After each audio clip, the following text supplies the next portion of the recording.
जो संसद और विधानसभाओं के अंदर सांसद के रूप में, विधायक के तौर पर और मंत्री के तौर पर एससी एसटी ओबीसी का प्रतिनिधित्व करते हैं, इस बैकवर्ड क्लास का प्रतिनिधित्व करते हैं, लेकिन संसद में जाकर गूंगे बहरे बनकर बैठ जाते हैं, विधानसभाओं में जाकर गूंगे बहरे बनकर बैठ जाते हैं। कि ऐसे लोगों को समाज का नेतृत्व करना चाहिए, कोई हक है उन्हें? एससी एसटी ओबीसी के 300 से ज्यादा सांसद होने के बावजूद जातिगत जनगणना नहीं करा पा रहे। शर्म की बात है। जो लोग समाज की लड़ाई को ना लड़ सके उन्हें नेतागिरी छोड़ देनी चाहिए। एससी एसटी ओबीसी तीनों को मिलाकर बैकवर्ड क्लासेस बनता है। एससी भी बैकवर्ड क्लास में आता है, एसटी भी बैकवर्ड क्लास में आता है और ओबीसी भी बैकवर्ड क्लास में आता है। और तीनों एकजुट होंगे तो ताकत बनेगी। और जब ताकत बन जाएगी और हमारे लोग जागरूक हो जाएंगे, फिर किसी की हिम्मत नहीं है जो हमारे लोगों से उनके अधिकार को छीन ले। जो सरकारें सरकारी खर्चे पर देश के बच्चों को सरकारी खर्चे पर पढ़ा ना सके, जो सरकारें हमारे बच्चों की पढ़ाई का खर्चा ना उठा सके, जो सरकारें हमारे लोगों के इलाज का खर्चा ना उठा सके, ऐसी सरकारों को सत्ता में बने रहने का कोई हक नहीं है। अब अपने समाज को तैयार करना पड़ेगा। इन्होंने इनडायरेक्ट तरीके से धीरे धीरे एक तरफ हमारे लोगों से महंगी करके शिक्षा को छीन लिया और दूसरी तरफ सरकारी संस्थानों को धीरे धीरे बेच दिया, प्राइवेटाइज कर दिया।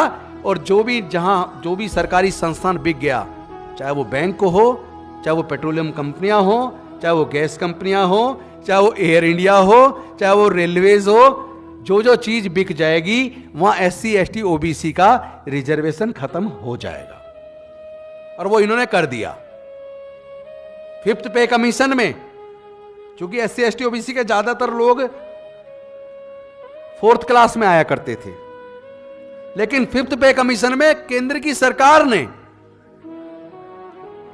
फोर्थ क्लास एम्प्लॉयमेंट को पूरी तरह बैन करके ठेके पे दे दिया, आउटसोर्स कर दिया। ठेकेदारी प्रथा लागू करके हमारे लोगों के फोर्थ क्लास के जॉब को भी छीन लिया। तो क्या इस साजिश को आप कभी समझेंगे या नहीं समझेंगे? क्या हमारे इन नेताओं को मिलकर समाज के अंदर जाके इस तरह के षड्यंत्र को बताना नहीं चाहिए? क्या मैं बस इस बात से खुश हो जाऊं कि मैं मंत्री हूं? क्या मेरी समाज के प्रति कोई जिम्मेदारी नहीं है? क्या मैं बहुजन समाज के लोगों को, मूल निवासियों को, बैकवर्ड क्लास के लोगों को जागरूक करके उनके हक अधिकार के बारे में ना बताऊं? क्या उनके हक अधिकार की लड़ाई को हम सारे नेताओं को मिलकर नहीं लड़ना चाहिए? जो लोग समाज की लड़ाई को ना लड़ सके उन्हें नेतागिरी छोड़ देनी चाहिए।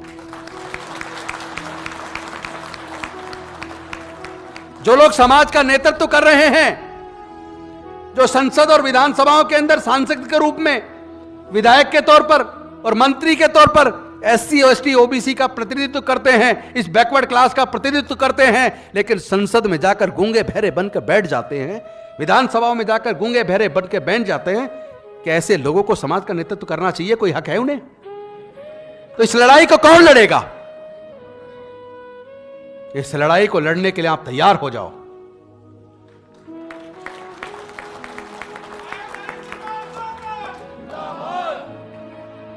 इसके लिए आप अपने आप को तैयार करो। अगर आपके अंदर दम है, ऐसे लोगों को बाहर निकाल रास्ता दिखाओ और आप जाके नेतृत्व करो। एससी एसटी ओबीसी के 300 से ज्यादा सांसद होने के बावजूद जातिगत जनगणना नहीं करा पा रहे। शर्म की बात है ये। इस लड़ाई को हम और आप सब मिलकर लड़ेंगे।